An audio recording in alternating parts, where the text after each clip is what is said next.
त्यालाच मतदान करू. पक्ष उमेदवारी कोणालाही देव, ओरिजिनल ओबीसी उमेदवारालाच मतदान करण्यासाठी शपथबद्ध व्हा. एवढं नम्र आवाहन करतो आणि थांबतो. जय हिंद, जय महाराष्ट्र, जय शिवा, जय ओबीसी.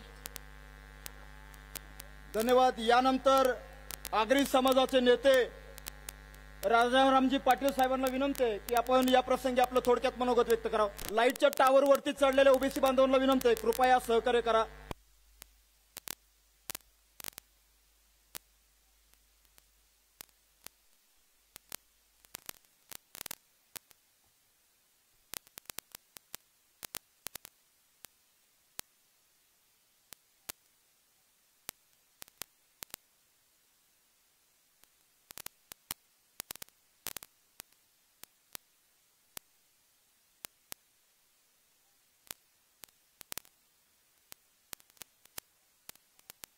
लढत होते.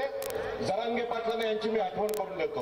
आणि त्या कोकणाचे छत्रपती शिवाजी महाराज रयतेचे राजे आहेत. आणि म्हणून आजच्या या सभेमध्ये सर्व महापुरुषांना वंदन करताना ओबीसीचे नेते आदरणीय छगनरावजी भुजबळ यांना मी धन्यवाद देतो की ओबीसीचा मागासवर्गीयांचा सुद्धा एक राष्ट्रवाद आहे आणि हा आंतरराष्ट्रीय स्तरावर आता लढवला जाईल.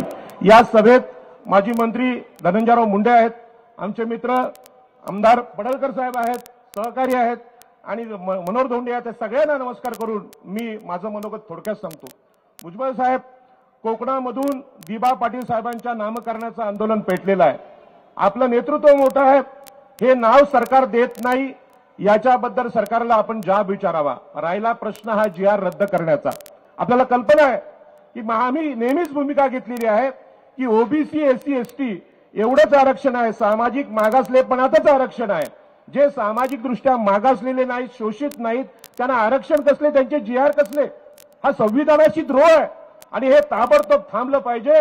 यासाठी संपूर्ण देशभर आंदोलन करावं लागेल, कारण हे सगळं आरक्षण संपवलं जाईल. डॉक्टर बाबासाहेब आंबेडकरांनी सांगितलं होतं मागासवर्गीय कोण. महात्मा ज्योतिबा फुलेंनी सांगितलं पायातून आम्ही शूद्र जन्मलो आणि हे ब्राह्मण क्षत्रिय वैश्य धर्माने त्यांना प्रमुख असं स्थान दिलं आणि आम्हाला आमच्यावर गुलामगिरी लादली. या कोकणातला आगरी, कोळी, माळी, भंडारी या ब्राह्मण क्षत्रिय वैश्य यांच्याबरोबर लढत आला. आम्ही कुळ कायदा केला आणि कोकणातून या जमीनदारांना हद्दपार केलं. आणि म्हणून हा GR तर रद्द झालाच पाहिजे. पण आम्ही नेहमी बचावात्मक आंदोलन करण्यापेक्षा आम्ही या देशातल्या जमिनींचा वाटा मागितला पाहिजे, या देशातल्या पाणीचा वाटा मागितला पाहिजे, या देशातल्या उद्योगांचा वाटा मागितला पाहिजे आणि खात्रीने सांगतो या समुद्रावरचा वाटा सुद्धा मागितला पाहिजे. अशा प्रकारचं आंदोलन आम्ही केलं पाहिजे. मी आपल्याला विनंती करतो, जिथे जिथे आपले मागासवर्गीय ओबीसी SC ST जमीन कसत असतील, वहिवाट करत असतील, तिथल्या अधिकारांचं आंदोलन आम्ही कोकणातले सर्व लोक घेऊन चाललेलो आहोत. आदरणीय भुजबळ साहेबांनी याची घोषणा करावी. जर आपल्याला समता निर्माण करायची असेल तर केवळ शिक्षण आणि नोकऱ्यातलं आरक्षण मागून चालणार नाही. सगळ्या प्रकारचा या देशातल्या संपत्तीतला वाटा ओबीसी SC ST ने मिळाला पाहिजे. अशा प्रकारचं नम्र आवाहन आपल्याला करतो.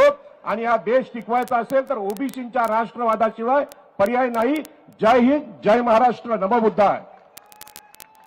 धन्यवाद. यानंतर मुस्लिम ओबीसी ऑर्गनायझेशनचे नेते माननीय शब्बीरजी अन्सारी साहेबांना विनंती आहे. प्रचंड